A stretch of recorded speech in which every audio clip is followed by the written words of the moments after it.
Punctul 23. Cum stabilești prețul soluției? Aici sunt două variante, deci unul, ești colaborator, ești reprezentant pentru un program și doar îl vinzi. În cazul acesta, partea ta este să fii aliniat cu prețul, adică să fii de acord cu acesta.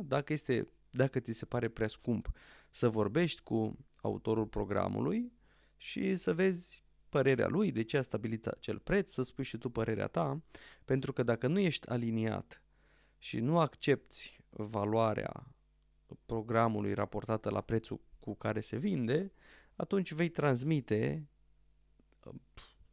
subconștient, dacă nu conștient, oamenilor cu care vei discuta faptul că e prea scump.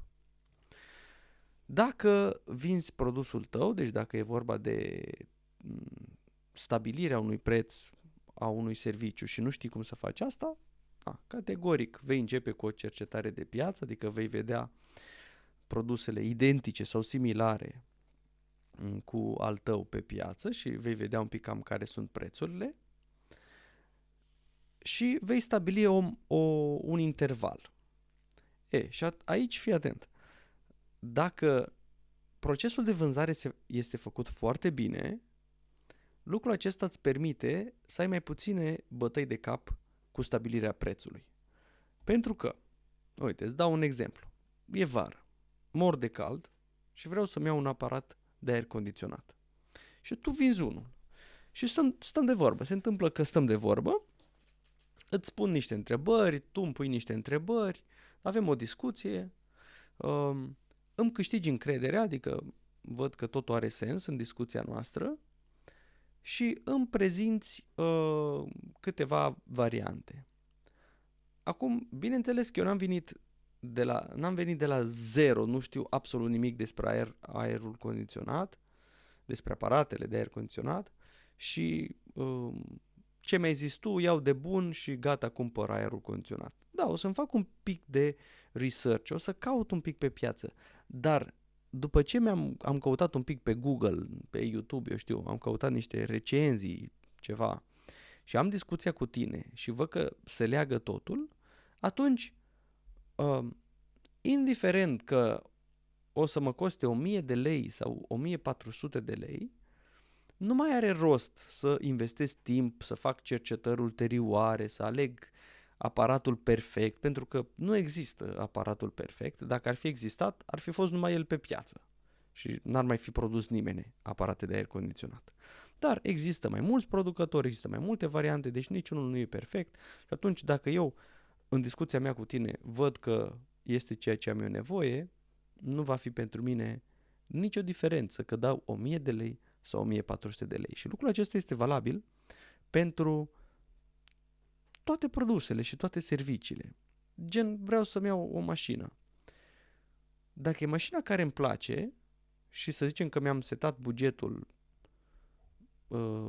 6.000 de euro și găsesc mașina care îmi place, dar costă 7.000 de euro, o să fac un efort ca să mai pun încă 1.000 de euro ca să-mi iau mașina respectivă. Sau, dacă mi-am setat bugetul de 6.000 și am găsit o mașină super și este chiar 5.500 de euro, imediat o să fiu dispus să fac acea achiziție. Indiferent că e 5.500 sau că e 7.000. Dacă eu mi-am setat bugetul 6.000 și mașina care îmi place mie e 40.000, e clar că nu se potrivește. Și atunci va trebui să am altă discuție cu un reprezentant, de exemplu. Dar dacă se apropie pe acolo și oamenii cam știu, dacă eu am o școală de pian și îți vând accesul pentru un an de zile, imediat omul își face un calcul. Păi cam o oră de pian e cam 100 de lei, dacă eu mă duc la un profesor o dată pe săptămână, înseamnă 400 de lei, în 12 luni înseamnă 4.800 de lei.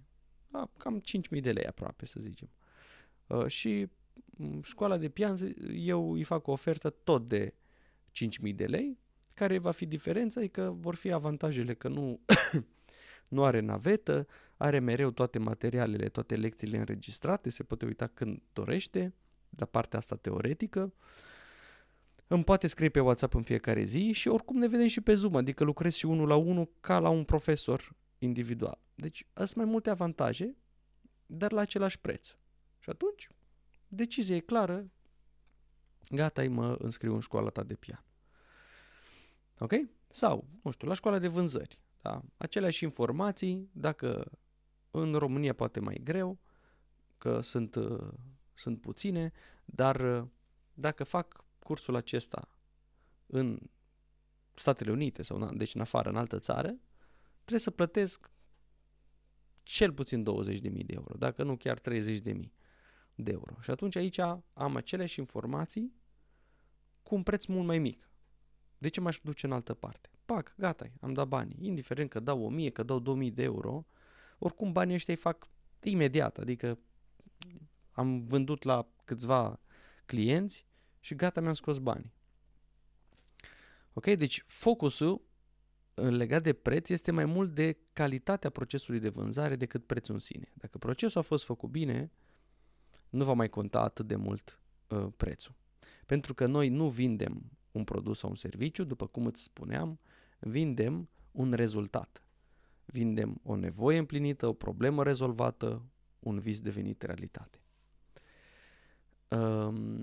De cel mai multe ori, prețul soluției ar trebui să fie mai mic decât ce obține prospectul raportat la concurență. Deci, da, ca să fii atrăgător ca și ofertă, e bine, pentru început cel puțin, să ai un preț mai mic decât concurența, pentru că nu ai poate aceeași experiență, chiar dacă produsul e mai bun, nu pierzi nimic dacă vinzi mai ieftin, pentru că vei vinde probabil la mai multe persoane. Acum, depinde de prețul, costul de producere, dacă este un produs fizic, sunt mai multe de discutat aici, dar la început e ok să începi cu un preț mai mic. Bun. Și aici este un exemplu a ceea ce înseamnă valoarea unei nevoi îndeplinite, unei probleme de care ai scăpat. Uite, de exemplu, dacă ai diabet, în bani, cam care este valoarea ca să te vindeci de această boală? Ok? Sau dacă problema ta de zeci de ani de zile este că ai o greutate foarte mare, 130-140 de kilograme. Sau de 30 de ani îți dorești foarte mult să înveți să cânti la pian și nu ai reușit. Care e valoarea acestui vis pentru tine, să-ți îndeplinești această dorință? În aceste trei situații pe care ți le-am prezentat, spune-mi, te rog, care e diferența dintre 500 de euro și 5.000 de euro? Bineînțeles că toți am dori să plătim 500 de euro, nu 5.000 de euro. Dar dacă prețul pe care trebuie să-l plătim ca să ducem diabetul în remisie, să ajungem la o greutate normală și să și menținem acea greutate pe termen lung, sau să ajungem să cântăm la pian așa cum ne-am dorit, ar fi prea mult dacă aș da 5.000 de euro? Ce zici? Care e părerea ta? Din punctul meu de vedere, nu este prea mult. Adică oamenii dau zeci de mii de euro, peste 100.000 de euro, pe o casă, da? Pe niște pereți. De ce? Oamenii dau pe concedii mii de euro. Oamenii dau pe mașini zeci de mii de euro și poate o bușesc în primul copac sau se devalorizează foarte repede. În câțiva ani se duce jumătate din banii pe care i-ai dat. Dacă oamenii ajung la o situație critică în viața lor și trebuie să aibă, de exemplu, descoperi că ai un cancer, da? Și ai nevoie de 50.000 de euro ca să te operezi. Zici, nu, prea scump, prefer să mor. Nu, faci tot ce poți. Mai ales dacă nu e cazul tău, poate e copilul tău sau partenerul tău de viață. Faci orice ca să aduni acești bani. În general, serviciile care îi ajută pe oameni să-și îndeplinească un vis nu sunt la nivelul sutelor de mii de euro sau zecilor de mii. În general, sunt pe la 1.000 de euro, 500 de euro, poate 2.000 de euro, 3.000 de euro, 4.000 de euro. Ok, sunt bani în România. Da, cât valorează? Cât valorează să fii sănătos, să nu mai ai diabet, să ai o greutate normală, să-ți îndeplinești un vis care de 30 de ani stă acolo și n-ai făcut nimic. Adică atâta valorează. Sau valorează mai mult? Categoric valorează mai mult. Cum pui în valoare această nevoie sau dorință sau problemă în funcție de cât de mult conștientizezi importanța acelui lucru. Cu cât este mai mare diferența dintre ce nu am și ce doresc să am, cu atât voi fi dispus să plătesc mai mulți bani. Deci, din nou, e foarte important acest aspect. Cu cât e durerea mai mare, cu cât e diferența mai mare dintre situația mea din prezent și ceea ce vreau eu să devin, cu atât voi fi dispus să plătesc mai mulți bani. E categoric lucrul acesta, e simplu de înțeles, da? E logic și de asta în timpul întâlnirii rolul nostru este acesta de a crea această diferență dintre cele două, de a mări spațiul dintre cele două, pentru că cu cât vom mări spațiul dintre cele două, cu atât oamenii vor fi mai aproape de a cumpăra ceea ce noi avem. Deci, a stabili un preț este oarecum relativ, okay? Pentru că oamenii nu cumpără produse, servicii, cumpără rezultatele, cumpără ceea ce vor deveni, ceea ce vor obține prin acest lucru. Deci, îți spuneam de exemplu cu barca, ești pe insula A și trebuie să ajungi pe insula B. Cât valorează barca respectivă? S-ar putea ca barca respectivă să coste 500 de euro, da, barca. Dar omul din barcă să-ți ceară 2000 de euro ca să te ia pe tine de pe insulă și să te ducă pe altă insulă. Deci s-ar putea chiar să fie de 4 ori mai mare valoarea transportului decât bunul în sine. De ce? Pentru că tu pe insula pe care ești nu ai nicio barcă și trebuie să-ți faci una, altfel rămâi acolo singur, nu ai ce mânca, o să te deshidratezi, că nu ai apă și o să mori. Și atunci vei fi dispus să plătești mulți bani pentru că ești într-o situație dificilă. Ceea ce ești și adică ceea ce nu ai și ceea ce dorești să ai, e foarte depărtate. Bun.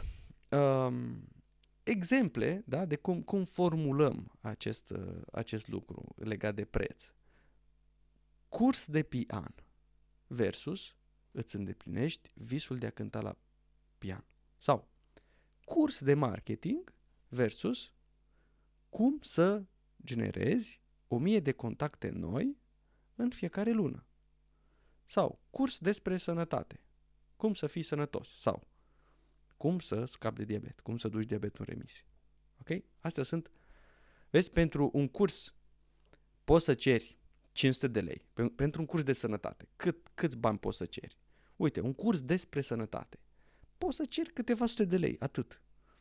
Dar dacă vinzi o călătorie și spui, uite, lucrăm împreună 4 luni și nu o să mai ai diabet. O să-l duci în remisie. Asta nu mai e 500 de lei. Asta e 5.000 de lei. Sau 10.000 de lei. Pentru că obții ceva și eu îți garantez, atenție, că eu trebuie să garantez că dacă tu faci ce spun eu, vei ajunge unde spun eu. Deci rezultatul trebuie să fie previzibil și trebuie să fie dovedit. Nu relativ. Rezultatul nu poate fi relativ. În prima parte, da. Curs de marketing, curs de sănătate, nu ne interesează rezultatul, da. Este un curs în care îți promit că o să-ți dau niște informații. Oamenii nu au nevoie de informații, oamenii au nevoie să ajungă la rezultate. De aceea îți poți permite să ceri mult mai mult. Cam atât despre stabilirea prețului. O să vorbim și despre cum faci o ofertă, că e important să ai ofertă.